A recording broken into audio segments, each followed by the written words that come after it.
गुर बिन होम यज्ञ जो करे वो सब निष्फल चले जाएंगे। गावत वेद पुराण, अगर आप देखें सब वेद पुराणों में भी बहुत महिमा है। गुरु संतन के चरण मनायो ताते बुद्धि उत्तम में पायो। सबसे पहले निर्मोही सदगुरु की रीति, लेकिन वो गुरुमुख से बहुत प्रेम करते हैं। वजह ये विधान मनुष्य का नहीं है, प्रभु का है। गुरुमुख होए परम पद पाए, बहुड़ नहीं भवजल में आए। सब इष्टन में सदगुरु सारा, जितने भी इष्ट है उनमें गुरु इष्ट सबसे भारी है। नानक देव जी ने भी शब्द फरमाया, जिसका डाडा सदगुरु होवे तिसनु मार न साके कोई। सब इष्टन में सदगुरु सारा, सभी इष्टों में गुरु इष्ट सभी से भारी। गुरु समृद्ध जैन सर खड़े, कमी कहावत है दास, रिद्ध सिद्ध सेवा करे, मुक्ति न छोड़े साथ। शरण होए आवे कोई, सहज पदार्थ पाए, वो सब चीजें प्राप्त हो जाएगी। उस दिन मैंने आपसे बोला था, उसको थोड़ा फिर रिपीट करता हूं। एक सत्संगी ने आकर जब मुझे ये बोला, 2-3 साल हुए, मुझे कुछ अंदर में दिखा नहीं।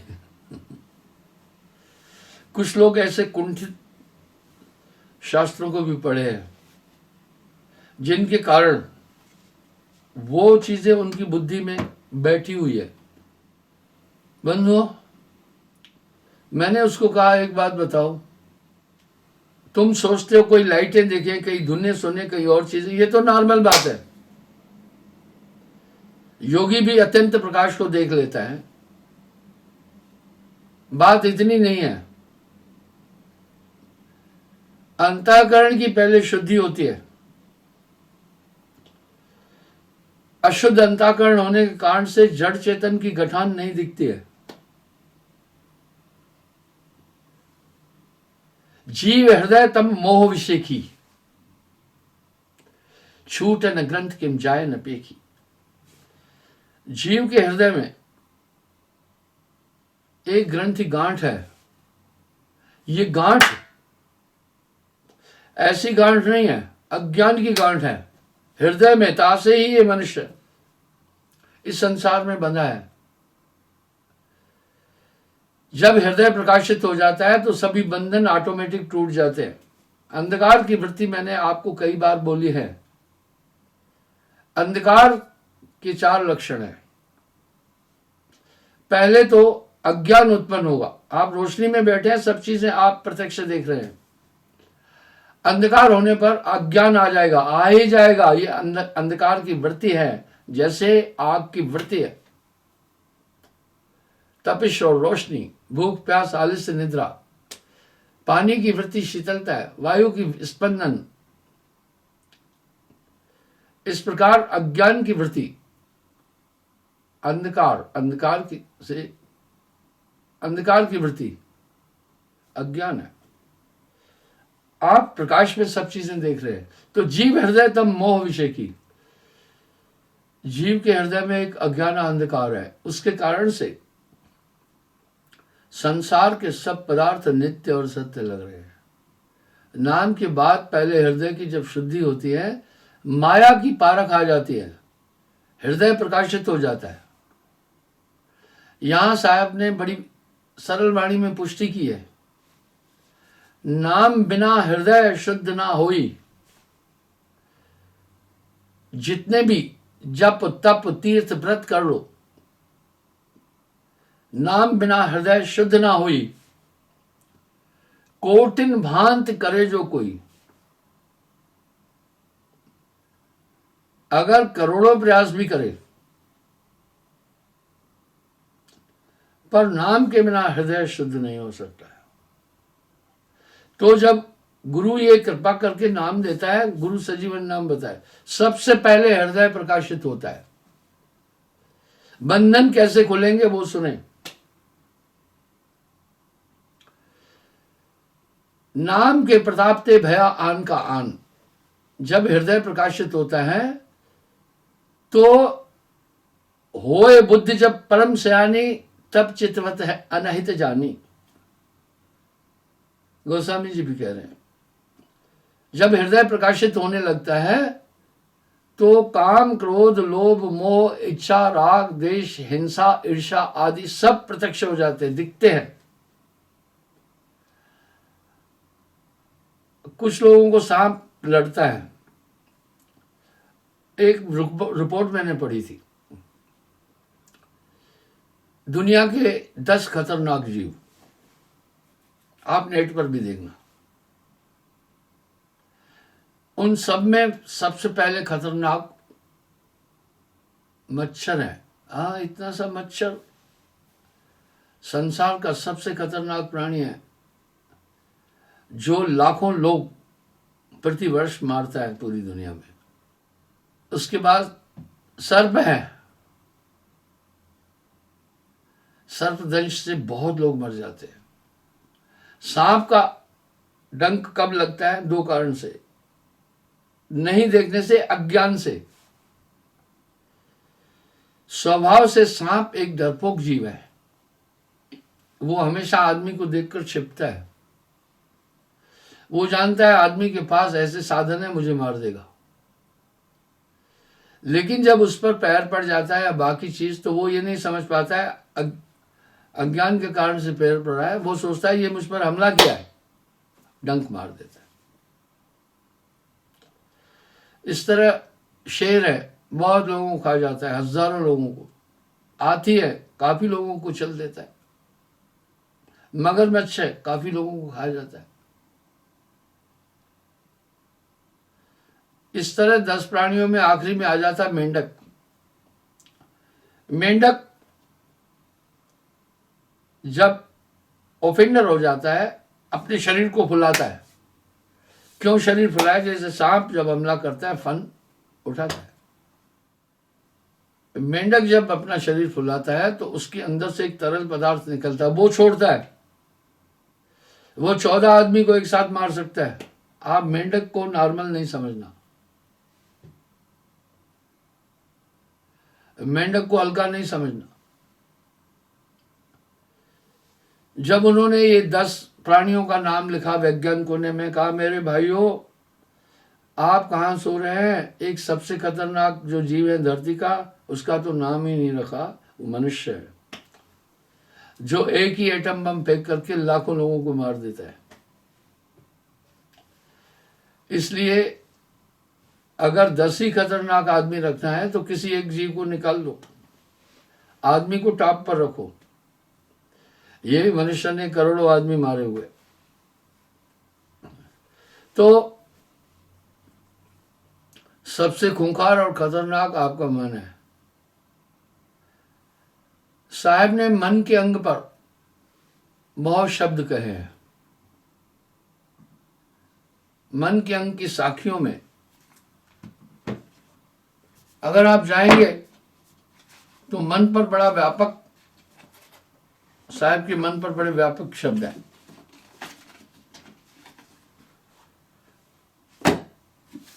साहब के शब्दों की ये साखियां हैं।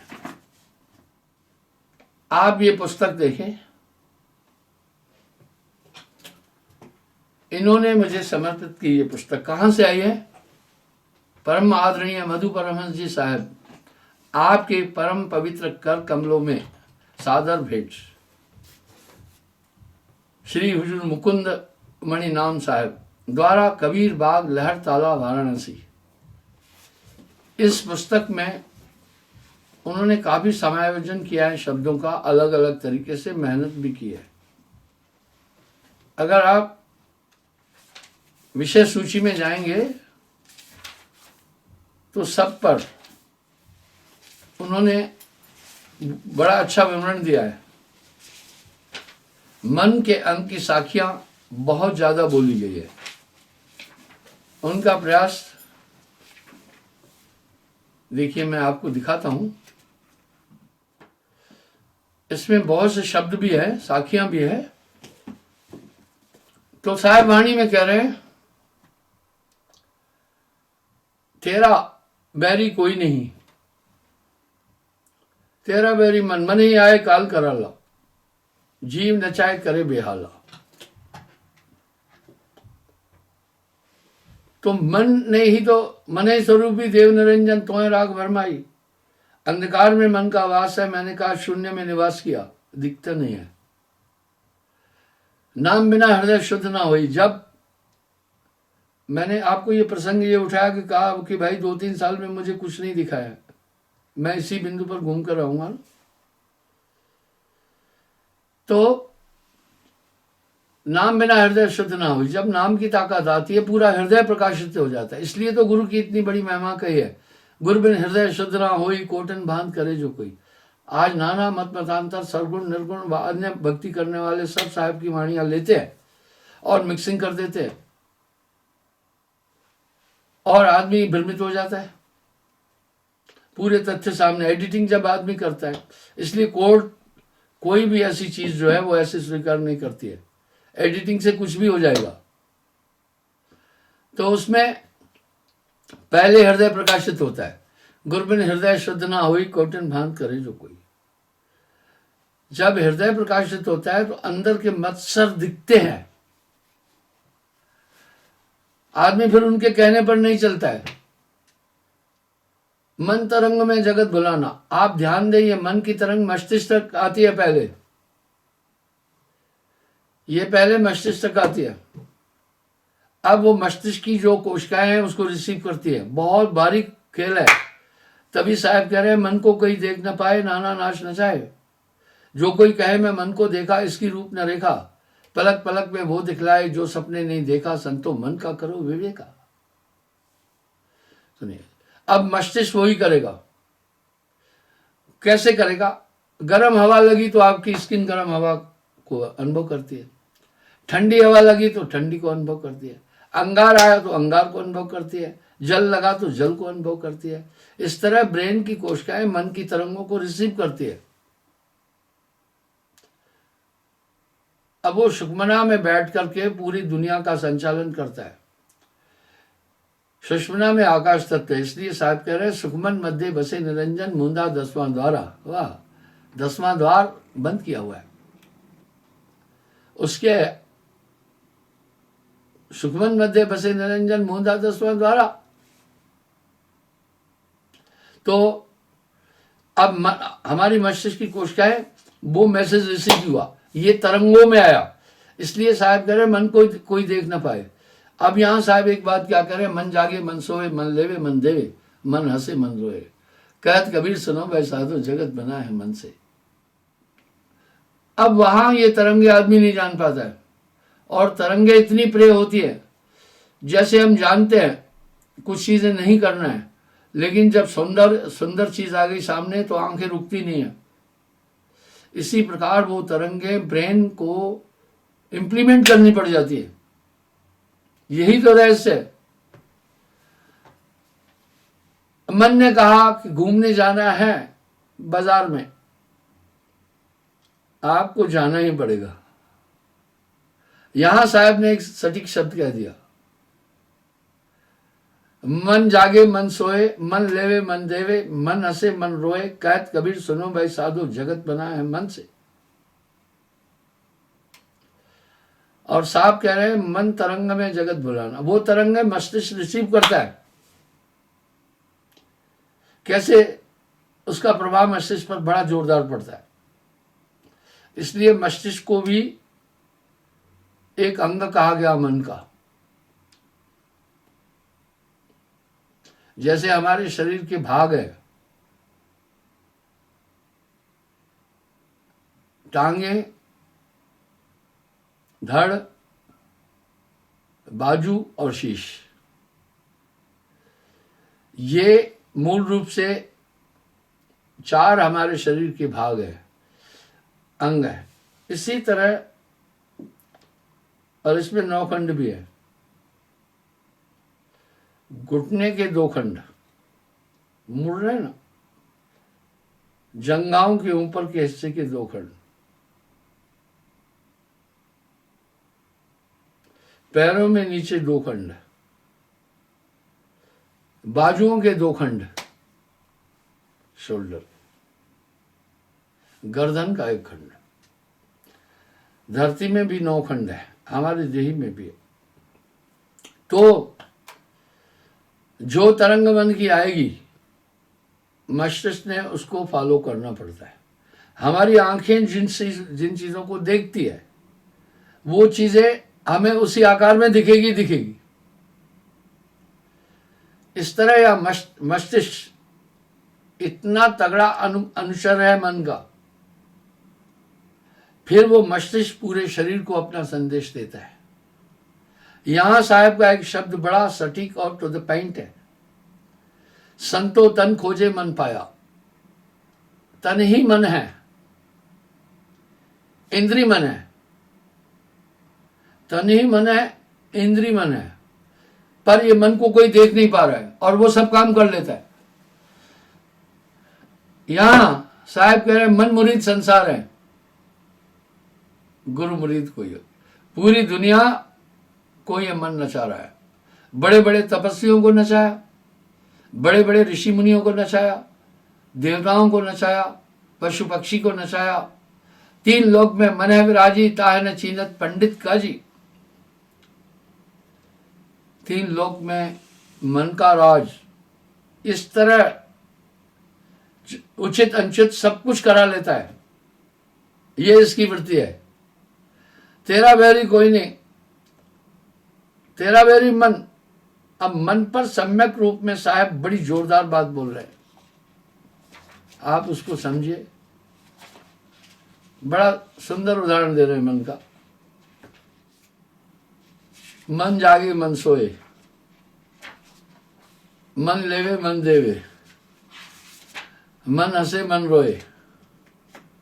कहत कबीर सुनो भाई साधो, वाह जगत बना है मन से, मन ही आए काल कराला। जीव नचाए करे बेहाला, जीव के संग मन काल रहा ही, अज्ञानी नर जानत नहीं। बहुत सटीक शब्द साहब बोल रहे। तो नाम की प्राप्ति के बाद वो पूरी तरंगे दिखती है।